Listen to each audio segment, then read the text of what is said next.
So I'm trans. I use they, them, or she, her pronouns, and something that a lot of us trans folks are preoccupied with is the notion of passing. Do other people see me as the gender that I am? Do I pass today? Sometimes I do, sometimes I don't. It can vary by fashion, by my hair, by how my voice sounds this morning. Now, switching topics a little bit, I also need to tell you about my hobby. I draw a lot of people. Actually, it's 15,988 in the last 10 years. And a few people over there got to see a few of them. The other day, I was at a restaurant and I drew like 5 people. I come back home, spend a few days later, and I get a message on my socials from somebody at that restaurant who says, hey, could we meet for a coffee? I want to say thank you for the portrait. Now this is normal, this happens all the time. Usually these people say, we meet up, we greet, they say, hey, I have this dog that died 5 years ago, can you draw my sweetie poo? And then, we walk away with warm fuzzy feelings. This time, it's different though. It's a middle-aged Polish guy who doesn't speak much English and doesn't speak much German either.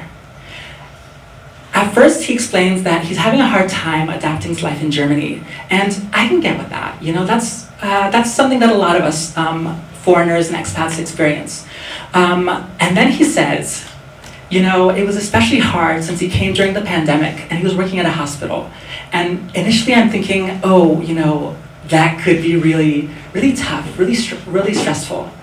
And then he says that his boss, whenever the boss would leave the room, working at that hospital as a janitor, he would take his mask off. And I'm like, you're, during the height of COVID, working at a hospital, not wearing a mask. And suddenly I'm starting to wonder, why did I sign up for this? So then it gets worse. He proceeds to tell me that his wife filed a restraining order on him. He tells me about a time that he narrowly escaped being caught by the police. And I'm constantly looking for, how do I get out of this situation?